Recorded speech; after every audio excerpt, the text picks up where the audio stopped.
నా పేరు శ్రీలక్ష్మి తిరుపతమ్మ. మేము ఉండేది మచిలీపట్నం. నేను ఒక హౌస్ వైఫ్ అండి. మా సార్ గవర్నమెంట్ టీచర్ అండి. తను స్కూల్కి వెళ్తూనే పార్ట్ టైంలో తనకున్న ఖాళీ టైంలోనే వెస్టేజ్ చేస్తున్నారు. కానీ నేను వద్దనేదాన్ని. ఎందుకంటే మేము బిజినెస్ చేస్తున్నాము, నువ్వు గవర్నమెంట్ టీచర్, నాకేమీ వద్దు, మన పిల్లల్ని శుభ్రంగా చదివించుకుని ఉంటాము అన్నాను. కాదు, దీంట్లో ఏదో ఉంది, సాధించాలని సార్ ఎంతో పట్టుదలతో వెస్టేజ్ చేస్తుంటే ఇట్లాగే మీటింగ్కి వెళ్ళి ప్రతిసారి చాలా లేట్గా వస్తాం. ఇంత టైం దాకా భోజనం చేయకుండా ఉంటున్నారు, మీరు ఆరోగ్యం ఏమైందని ఆలోచించేదాన్ని. ఇట్లా లేట్గా వస్తుంటే ఈయనకి తనకు ఒక గోల్ ఉంది, కానీ నిద్ర పట్టక 12ంటికైనా 1 గంటకైనా 2ంటికైనా లేచి పెళ్లి పుస్తకంతో వీడియోస్ తింటూ రాసుకుంటూ ఉండేవాళ్ళు. ఈయన ఏమైపోతాడో, అసలు ఏంటి పిచ్చోడు అయిపోతాడా, రోడ్లంటే తిరుగుతాడా అని అనిపించింది. నాకైతే చాలా భయం వేసింది.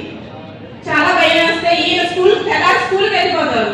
సరే, ఈ స్కూల్కి వెళ్ళిన తర్వాత మా జాయింట్ ఫ్యామిలీ అండి, మేము 10 మెంబర్స్ ఉంటాం. ఈ స్కూల్కి వెళ్ళిపోయి క్యారేజీ కట్టేసి ఈయన పంపించేసిన తర్వాత ఇంట్లో వాళ్ళందరితో మాట్లాడేదాన్ని. ఈయన ఇట్లా నిద్రపోవడం లేదు, ఎప్పుడు పడతప్పుడు లేచి వీడియోస్ తింటున్నారు, పెన్ను పుస్తకంతో రాసుకుంటున్నారు, రోడ్ల మీద తిరుగుతాడు అని నాకు భయం వేసి ఇంట్లో వాళ్ళతో చెప్పాను. మా బావగారితో కూడా చెప్పాను. వాళ్ళందరూ ఒకసారి వచ్చి ఇంట్లో మాట్లాడారు. ఇట్లా కాదు, వీళ్ళందరినీ విజయవాడ ఛాంపియన్ మీటింగ్ లో కూర్చోబెట్టాలని సార్ అనుకున్నారు. అట్లా మా అందరినీ తీసుకొచ్చి విజయవాడ ఛాంపియన్ డేస్ రోజున కూర్చోబెట్టారు. ఇక్కడికి వచ్చినాక మా అందరికీ అర్థమైంది, మమ్మల్నే మార్చేశారు సార్. దాని తర్వాత మేము కూడా సపోర్ట్ చేస్తున్నాం సార్కి. Thank you. Good morning. Good morning. నా పేరు ఎలా శ్రీనివాసరావు అండి. మరి గవర్నమెంట్ స్కూల్లో టీచర్గా పనిచేస్తున్నాను. ఎలా ఉంటుంది లైఫ్? గవర్నమెంట్ జాబ్ వస్తే ఇంకో ఆపర్చునిటీ ఎక్కుతారా, ఇంకోటి కోరుకుంటారా? వాళ్ళని అడిగితే ఏమంటారంటే మాకు చాలా బిజీ అంటూ ఉంటారు కదా. కానీ ఇక్కడ నా టీంలో కానీ మన వాళ్ళు చాలా మంది టీంలో గవర్నమెంట్ టీచర్లు కానీ గవర్నమెంట్ ఎంప్లాయీస్ ఉన్నారు. అంటే ఆకలి ఉన్న వాళ్ళు ఎవరైనా ఇక్కడ వెస్టేజ్ కనెక్ట్ అవుతారు. ఎందుకంటే వాళ్ళ ఆకలి ఇక్కడ తీరుతుంది అని. నాకు కూడా ఇది అలాగే అనిపిస్తుంది. ఫస్ట్ మామూలుగా నార్మల్గా మా స్కూల్లో టీచర్ గారు ఒక పేరెంట్స్ మీటింగ్ లో ఈ వెస్టేజ్ నాకు పరిచయం చేశారు. అసలు ఈ టీచర్కి రావడానికి కూడా బిఫోర్ వెస్టేజ్ మేము పెద్దగా సంపన్నమైన కుటుంబమే కాదండి. మా నాన్న వాళ్ళకి తినడానికి కూడా తిండి లేని పరిస్థితి, గంజి తాగి ఒక పూట తింటే ఒక పూట తినకుండా ఉండే ఫ్యామిలీ నుంచి వచ్చాం. కానీ మా నాన్న మాత్రం బాగా కష్టపడి రేపు 2 గంటలకు వేసేవాళ్ళు ఆయన పని చేయాలి. ఆయన్ని చూసి నేను పెరిగాను. ప్రతిరోజు 2 గంటలకు వెళ్ళడం, ఏ రోజు కూడా 2 గంటలు తక్కువ వేసేవాళ్ళు కాదు. అర్ధరాత్రి 2 గంటలు వెళ్ళడానికి మరి ఎర్లీగా పడుకునేవాళ్ళు. ఈ దినచర్య నాకు మార్చేస్తుందన్నమాట. ఈ దినచర్య నాకు అలవాటు అయింది. ఆ విధంగా మా నాన్న మమ్మల్ని కష్టపడి పెంచి మాకు మేము 3 అన్నదమ్ము. మా అన్నయ్య మా పెద్దనాన్న వాళ్ళకి పెట్టుకోవడం జరిగింది. ఇక మా బ్రదర్, మా తమ్ముడు, నేను. అయితే ఇలా పెరుగుతున్న క్రమంలో నేను హ్యాండిక్యాప్డ్. మరి మా నాన్నకి సపోర్ట్ అవసరమైంది. పెద్ద కొడుకేమో పెట్టుకెళ్ళిపోయాడు. జగన్ ఏం చేస్తారు, పెద్ద కొడుకుని ఎంపై పెట్టుకుని కుటుంబాన్ని రన్ చేస్తారు యశాతం. కానీ ఇప్పుడు ఏం జరిగిందంటే పెద్ద కొడుకు పెట్టుకెళ్ళిపోవడం వల్ల మా నాన్నకి ఆసరాగా అవ్వలేదు. నెక్స్ట్ నేనేమో హ్యాండిక్యాప్డ్ పర్సన్ అయిపోయాను. తర్వాత మా తమ్ముడు 7వ తరగతి చదువుకుంటూ, మరి చిన్న వయసు కదా 7వ తరగతి అంటే ఎంత వయసు, అవునా కదా? మరి 7వ తరగతి చదువుకుంటూ ఉన్న వ్యక్తిని మా నాన్న మార్పు చేసి మరి ఎలాంటి పని తండ్రి, మట్టి పని, ఇటుకరాయి పని చేసే మట్టి పని తీసుకెళ్ళిపోయాడు ఆయన. ఆ తర్వాత నేను అప్పుడు 10th క్లాస్కి వచ్చాను. ఎలాగో 10th పాస్ అయిపోయాను. ఆ తర్వాత మా నాన్నగారు ఏమన్నారంటే, ఒరే నువ్వు చదువు మానేసి ఇక నువ్వు చదవద్దు, టైలింగ్ నేర్చుకో, నీకు చాలా బాగుంటుందని చెప్పి మా నాన్న అన్నాడు. కానీ మా తమ్ముడు నాకు చదువు చెప్పించాడు. ఒకసారి ఆలోచించండి,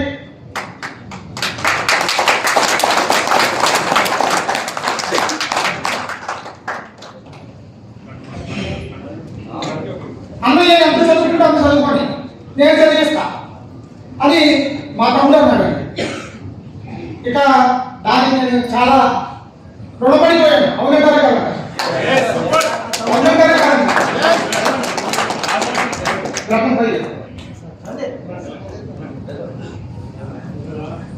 నేను ఒకటే అనుకున్నానండి, నా దేవుడు ఖాళీ దానికంటే విలువైన తమ్ముడు ఇచ్చాడు.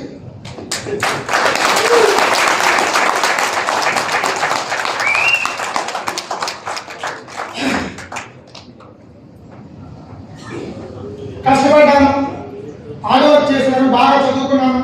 2006 డిఎస్సిలో టీచర్ జాబ్ వచ్చింది. ఆ టీచర్ జాబ్ కూడా ఈ టీచర్ జాబ్ కొట్టకపోతే ఇక ఆ తర్వాత నేను చనిపోవాలి అని నిర్ణయించుకుని ఆ డిఎస్సి ప్రిపేర్ అయ్యాను. ఆ డిఎస్సిలో నాకు సీట్ వచ్చింది, చాలా హ్యాపీ. టీచర్ జాబ్ వచ్చేసింది. ఇలాగే 12-13 సంవత్సరాలు అయిపోయిందండి, హ్యాపీ లైఫ్. ఈ 12-13 సంవత్సరాలు నేను ఏం చేశానంటే స్కూల్కి వెళ్ళడం, ఇంటికి రావడం, ఇక ఖాళీ టైం జరిగితే సినిమాకి వెళ్ళడం లేదా యూనియన్ మీటింగ్కి వెళ్ళడం, ఇది నా దినచర్య. ఈ 12 సంవత్సరాలు కూడా స్కూల్కి వెళ్ళానా, ఇంటికి వచ్చాను, పిల్లలకి ఏమైనా వర్క్ చేస్తే చేసుకోవడం, సినిమాకి వెళ్ళడం, యూనియన్ మీటింగ్కి వెళ్ళడం. వెనక్కి తిరిగి చూస్తే నాకు ఆ సినిమాలు చూసిన సినిమాలు, యూనియన్ మీటింగ్లు తప్ప ఏమీ లేవు. తర్వాత ఇలాగే ఒక రోజున టీచర్లు అందరూ కూడా ఒక టీచర్స్ మీటింగ్ పెట్టుకున్నాం. ఆ మీటింగ్ లో ఒక టీచర్ గారు ఏమన్నారంటే, చెల్లి టీచర్ గారు, సార్ నేను ఒక నెల క్రితం నేను ఒక ప్రోడక్ట్ వాడుతున్నాను, ఈ ప్రోడక్ట్ చాలా బాగున్నాయి, ఆయుర్వేదంగా ఆర్గానిక్ గా చాలా బాగున్నాయండి, ఇవి మీరు కూడా ఒకసారి చెప్తామని చెప్తున్నాను అని చెప్పారు అందరి ముందు 9 మంది టీచర్లు. అప్పుడు సరే టీచర్ గారు మంచిగా అన్నారు కదా, ఒకసారి మాకు కూడా పరిచయం చేయండి, నచ్చితే మేము కూడా వాడతామని చెప్పాం. అప్పుడు ఆ టీచర్ గారు ఏం చేశారంటే, మరి ఇందాక ఆంగ్లం తీసుకున్నారు కదా, మా గ్రేట్ అప్లై అండి ఎస్ఆర్కే గారిని టీచర్ గారు తీసుకురావడం జరిగింది. అప్పుడే నేను ఫస్ట్ టైం ఎస్ఆర్కే గారిని చూశాను. ఎస్ఆర్కే గారిని చూసి సరే వచ్చారు, మేమందరం అప్పుడు హాఫ్ డే స్కూల్స్ నడుతున్నాయి. స్కూల్ అయిపోయిన తర్వాత అందరం కూర్చున్నాం. ఆయన ప్లాన్ గట్రా మొత్తం చెప్పేశారు. ఒక బోర్డు మీద రౌండ్ గా గీసి ప్లాన్ చెప్పారు. పైన మీరుంటారు, కింద ఆളുలు ఉంటారు, ఇలా గీశాడు. వెంటనే నాకు సినిమా కనపడింది. ఏ సినిమా? సినిమా కనపడింది. ఓహో వచ్చేసాడు, మనకు చైనీస్ బిజినెస్ తెచ్చేసాడు అని చెప్పి ఇలాగే అనుకున్నాను. మేము 3 జెంట్స్ టీచర్లు ఉండేవాళ్ళం. మేము 3 కూడా మాట్లాడుకున్నాం దీని గురించి, ఇది చైనీకు వెళ్ళకూడదు, చేయకూడదు ఇలాగా. ఈయన మరి మా పేరు గమనించి ఏం చేశాడంటే, బ్యాగ్ లో నుంచి ప్రోడక్ట్ బయట పెట్టాడు.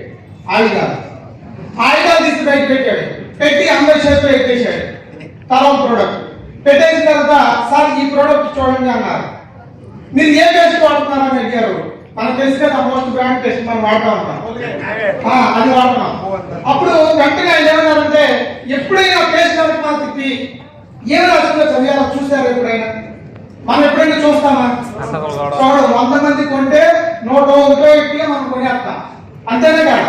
అలాగే కొంటాం తప్ప దాంట్లో మనం ఏమి అదేమి రాసిందో ఏమి చూడం. ఎక్కువ మంది ఫాలో అయితే మనం ఫాలో అవ్వమే. ఇక ఆ పేస్ట్ మీద 6 సంవత్సరాల పిల్లలు వాడకూడదు, తల్లిదండ్రుల సంరక్షణలోని ఈ పేస్ట్ వాడాలి అని పేస్ట్ మీద రాసి ఉంటుంది. ఒకసారి చూడండి అన్న. నాకు చాలా ఆశ్చర్యం అనిపించింది. ఇంతమంది మన పిల్లలకి జనరల్ గా అక్కడ పేస్ట్ ఉంది ఎలా కొనుక్కుని అక్కడ వేసుకుని కడుక్కోరా అని చెప్తాం. కానీ పిల్లలకి అది నచ్చుతుంది, నచ్చి 1-2 సార్లు వాళ్ళు వేసుకుంటారు. అవునా కాదు సార్? కానీ అది చాలా డేంజర్ అంట. కంపెనీ వాళ్ళే చెప్తున్నారు ఈ మాట, మనం కాదు చెప్పేది. ఆ విషయం నాకు ఎస్ఆర్కే గారు అక్కడ చెప్పిన తర్వాత నేను రియలైజ్ అయ్యాను. వెంటనే అడిగాను, మరి మీరు ఇచ్చే పేస్ట్ మీద ఏం రాసింది సార్? వెంటనే ఆయన ఏం చెప్పలేదండి, నా దగ్గరికి తీసుకొచ్చి ఆ పేస్ట్ ముందు పెట్టి దాని మీద రాసిన గ్యారంటీ చూపించి చదివించారు. వెస్టేజ్ ప్రోడక్ట్ మీద గ్యారంటీ ఉందండి. ఇది నేను ఇక్కడ చూడడానికి కారణమైంది. Vestige product 100% guarantee on its product quality. If not satisfied, it can be returned as per the product return policy of Vestige Marketing Private Limited అని ఉంటుంది. ఒక టీ పౌడర్ మీద, కుకింగ్ ఆయిల్ మీద మనం వాడుకునే జనరల్ ప్రోడక్ట్ మనం పెద్దగా వాటిని పట్టించుకో, మన అవసరాలు తీరడానికి ఎక్కడో చోట ఏదో ఒకటి కొనుక్కుంటాం. కానీ వీటిని కూడా ఆరోగ్యం ద్వారా తయారు చేసిందే వెస్టేజ్ కంపెనీ అండి.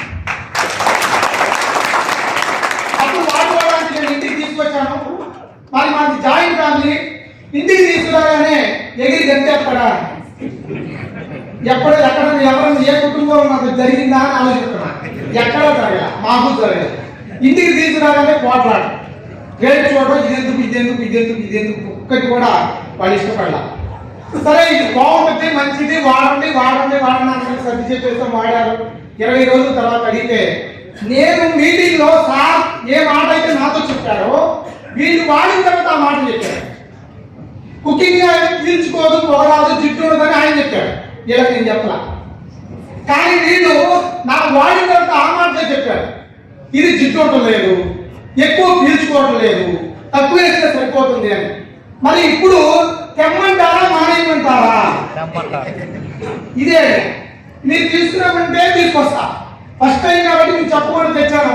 ఇప్పుడు రెండోసారి నేను తెమ్మంటే నేను తీసుకొస్తా, లేకపోతే లేదు అన్నా.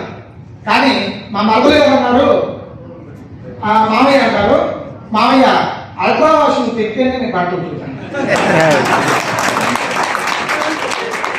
అంటే అల్ట్రా వాష్ అంత రిజల్ట్ వచ్చింది.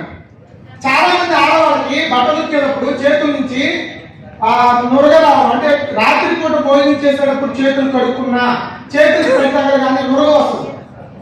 అది గమనించారు. అలాగే కొట్టుగా రాలిపోవడం, చేతులు చాలా ఇదిగా అయిపోతాయి. కానీ అల్ట్రా వాష్ వాడినంత అదంతా కూడా క్లియర్ అయిపోయింది. అది చూసి అల్ట్రా వాష్ చాలా బాగుంది, అది తీసుకురండి. ఇక అప్పుడు 6 నెలలు కంటిన్యూ చేసామంటే అప్పుడు 6 నెలలు ఉంటుంది. 6 నెలలు కంటిన్యూ చేద్దామని అనుకున్నాం. మరి ప్రతి నెల వెళ్తున్నాను, నేను ప్రోడక్ట్ తెచ్చుకున్నాను. ఈ తెచ్చుకునే గ్యాప్ ఉంది చూసారా, అంత తేలిక తెచ్చుకుంటారా? కొత్త వాళ్ళు ఎవరైనా ఎంత ప్రోడక్ట్ నచ్చినా తెచ్చుకుంటారా? లేదండి. నేను 12వ తారీఖు దాకా వెయిట్ చేసేవాడిని. ఈ పాటి 12వ తారీఖు నాకు ఎస్ఆర్టీ గారు ఫోన్ కాల్స్ 100 వచ్చింది. Sir product, sir meeting, sir product, sir meeting sir. ఈ బాగా భరించలేకపోయేవాడు. నేను 3 నెలలు అవాయిడ్ చేశానండి. ఇక్కడికి ఒకసారి పిలవగానే వచ్చిన వాళ్ళు అనుకుంది. ఈ మీటింగ్ కి పిలవగానే ఫస్ట్ టైం ఒక్కసారి చెప్పగానే వచ్చిన వాళ్ళు, 2-3 సార్లు చెప్పించుకున్న వాళ్ళు కాదు, ఒక్కసారి చెప్పగానే వచ్చిన వాళ్ళు. సార్ విజయనగర్ మనందరికీ మా నాకంటే గొప్పవాడు అవుతారు.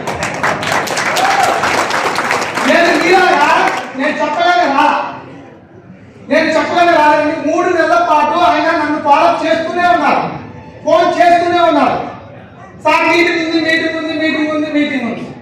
3 నెలల తర్వాత నేను మీటింగ్కి వెళ్ళానండి. ఆ మీటింగ్ లోకి వెళ్ళిన తర్వాత అప్పటి వరకు నా లైఫ్ ఒకవేళ పెట్టింది. ఆ మీటింగ్ కి వెళ్ళిన తర్వాత నా లైఫ్ కన్ను తిరిగింది. ఎందుకంటే ఆ మీటింగ్ లో నేను గ్రేట్ లీడర్ హరిబాబు గారిని చూశాను.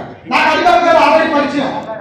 మా స్కూల్లో జవహర్ నవోదయ అప్లికేషన్ ఫార్వర్డ్ చేయడానికి ఆయన మీ సేవ సెంటర్ ఉంది, ఆయన మీ సేవ సెంటర్కి వెళ్ళి అప్లోడ్ చేయించాను. అలా అప్లోడ్ చేయించినప్పుడు ఆయన నన్ను ఏమన్నారంటే, సార్ మీ స్కూల్లో ఎక్కువ స్ట్రెంత్ ఉంటుంది కదా, 9 మంది టీచర్లు ఉన్నారు కదా, 3000 ఇవ్వండి, నేనే కంప్యూటర్ తీసుకొచ్చి మీ స్కూల్లో టీచర్లకి పిల్లలకి కంప్యూటర్ 1 అవర్ నేర్పుతాను, 3000 ఇవ్వండి అన్న వ్యక్తి అక్కడ ఆ మీటింగ్ లో కోట్ వేసుకుని క్లాస్ చెప్తున్నారు. 2017లో నన్ను 3000 అడిగిన వ్యక్తి ఇక్కడ కోట్ వేసుకుని క్లాస్ చెప్తుంటే నేను ఆశ్చర్యపోయాను. ఏంటి ఇక్కడ ఉన్నారని చెప్తే మా ఎస్ఆర్టీ గారు చెప్పాడు, సార్ ఆయన సాలరీ వాళ్ళ 95,000 పైనండి, బయట 520 క్లాస్ తీసుకున్నారు. నన్ను 3000 అడిగిన వ్యక్తి 90,000 రావడానికి అడిగించుకున్న నాకేమో 45,000 రావాలి. చూడండి, నా 45,000 అప్పటికి 50,000 వచ్చిందా, నన్ను 3000 అడిగాడు. ఈయన ఉందాగా ఉన్నాడు, ఈయన చెప్పే మాటలు మనం వింటున్నాం, ఇక్కడ క్లాస్ లో కూర్చున్నాం అని చెప్పి నేను ఇది బాగా ట్రైనింగ్ తీసుకున్నాను. అప్పుడు నాకు ఏమనిపించిందంటే దీంట్లో ఏదో ఉంది, లేకపోతే 2 సంవత్సరాల గ్యాప్ లో ఇది 95,000 రావడం ఏంటి, ఇదేదో ఉంది అని చెప్పి దాని గురించి తెలుసుకోవాలని చెప్పి ఆ రోజు నుంచి అప్పటి వరకు మా ఫ్యామిలీలో అందరూ కూర్చుని తినేవాళ్ళం. నేనేం చేస్తున్నానంటే తలుపేసుకుని లోపలికి వెళ్ళిపోతున్నా, మొత్తం టిఫిన్లు భోజనాలు అన్ని లోపలికి రప్పించుకున్నా. ఇలా డౌట్ అవుతుంది అన్నమాట, పిచ్చోడు అయిపోతాడేమని. ఇది మేడం గారు చెప్పింది నిజం. ఈ పంచాయతీలు కూడా పెట్టుకున్నారు. ఈ పెట్టుకున్న విషయం నాకు తెలిసి నేను సెప్టెంబర్ 3వ తారీఖు ఇక్కడ కూర్చోబెట్టాను అంతే. ఆ తర్వాత అంటే ఇక్కడ నేను అందుకే చెప్తాను, ఈ ఛాంపియన్ డే అనేది దేవతలు సంచరిస్తున్న దేవాలయం అంటే గొప్పది. చాలా మంది 5,000, 10,000 ఎంతో కొంత ఆదాయం కావాలి అని ఇక్కడ వచ్చిన వాళ్ళు అందరూ కూడా ఈ మీటింగ్ లో వచ్చిన వాళ్ళే. విజయరాజు గారి దగ్గర నుంచి మేము అందరం ఇక్కడికి వచ్చిన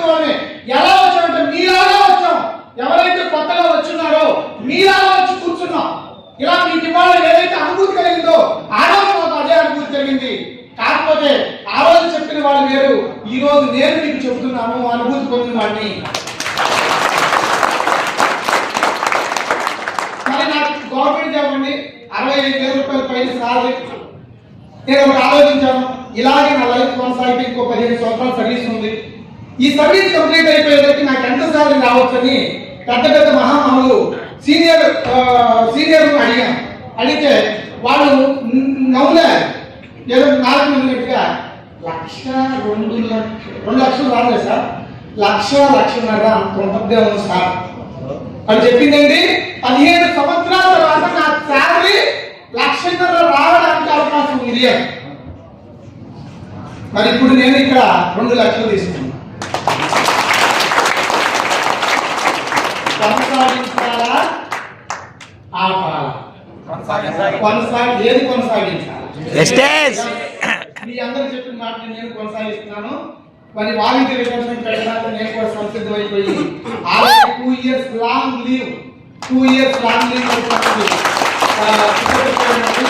మరి ఖచ్చితంగా నేను విజయరాజ్ గారు చేపట్టిన వరను, అలాగే నా అప్లైనర్స్ చందు గారు, ఎస్ఆర్కే గారు, చందు గారు, అలాగే హరిబాబు గారు, నటేష్ గారు, చంద్ర గారు, మరి మన గ్రేట్ లీడర్ విజయరాజ్ గారు, వీళ్ళందరూ కూడా మమ్మల్ని ఫాలోఅప్ చేస్తూ మా టీంలో ఏం జరుగుతున్నా ముందుగా హెచ్చరించి ఇలా చేయకూడదు మాస్టర్, ఇలా చేయండి. చూడండి, బయట మనకి ఇలా మెంటర్స్ ఎవరు దొరకరండి. మనం ఏదైనా ఆపదలో ఉన్నప్పుడు, ఏదైనా కష్టాల్లో ఉన్నప్పుడు ఎవరైనా వచ్చి సపోర్ట్ చేస్తారా? చెప్పండి.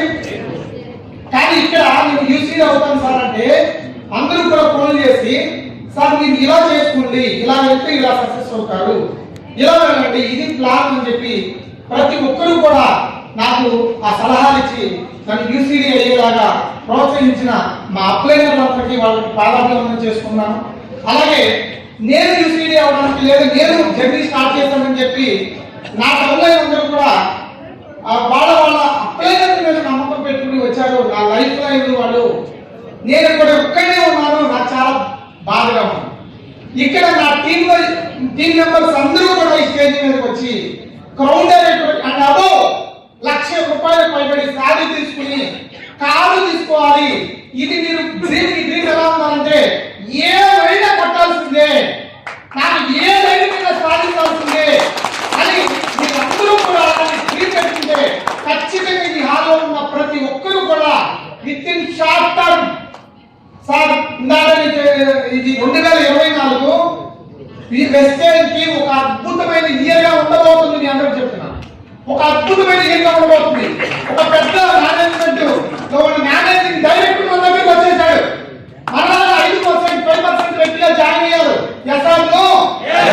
మరి ఆయన వచ్చినప్పుడు మనకేంటి సార్, ఒక మేనేజింగ్ డైరెక్టర్ మన దగ్గరికి వచ్చి మన వెస్టర్న్ కావాలని మళ్ళీ వెస్టర్న్ వచ్చి 5% మనలాగా 5% వచ్చారు అంటే వెస్టర్న్ యొక్క తాకత్ ఏంటి, వెస్టర్న్ యొక్క పవర్ ఏంటి? ఒక గవర్నమెంట్ సాధించినప్పుడు నీ 10,000 ఇన్కమ్ ఎంత, నీ 20,000 ఇన్కమ్ ఎంత ఒక్కసారి ఆలోచించు. దీంట్లో ఎంత బలం ఉందో ఆ బలం వెస్టర్న్ లో ఆల్రెడీ ఉంది. ఆ బలం తెలియడానికి నీ బలం పెరిగినప్పుడు మాత్రమే తెలిసింది. నీ బలం పెంచుకో. ఏ బలం ఉందా సార్ చెప్పారు, నీ మైండ్ సెట్ మార్చుకుంటేనే వెస్టర్న్ బలం కనపడుతుంది. లేదంటే వెస్టర్న్ నెగిటివ్ కనపడతాయి, రేట్లు కనపడతాయి, మీటింగ్లు కనపడతాయి, ఆ మీటింగ్ కూడా నెగిటివ్ కనపడతాయి. కానీ ఆ నెగిటివ్ చూడొద్దు. ఇక్కడ అనంతమైన ఇన్కమ్ ఉంది, ఎంత కావాలంటే అంత తోడుకోవడమే. కానీ మనమే పేద మైండ్ సెట్ పెట్టుకున్నామండి. అబ్దుల్ కలాం గారు అందుకని అంటారు, నా దేశం పేద దేశం కాదు, నా దేశంలో ఉంటున్న వ్యక్తుల యొక్క ఆలోచనలు పేదవి అంటారు. ఆ ఆలోచన నాటే నాకు లైఫ్ మారుతుంది. నా ఆలోచన మార్చుకున్నాను, నేను రైట్ అప్లైనర్తో ఉంటున్నాను. మీరు కూడా మీ ఆలోచన మార్చుకుని మీ రైట్ అప్లైనర్ హ్యాండ్ వదలకుండా అలాగే పట్టుకుని ఉంటే 100%, 100కి 200% ఇక్కడ నిలబడి మీ స్పీచ్ కొన్ని వందల వేల లక్షల మంది వింటారు, ఫాలో అవుతారు. ఇంకా అంతకంటే ఏం కావాలి, ఏం కావాలి? మరి నాకు ఇంతటి అవకాశం ఇచ్చిన మీ అందరికీ కూడా థ్యాంక్ యూ వెరీ మచ్. మరి విజయరాజ్ గారికి thank you sir, thank you very much. నాకు ఇంత గొప్ప ఆదరించేసినందుకు థ్యాంక్ యూ వెరీ మచ్.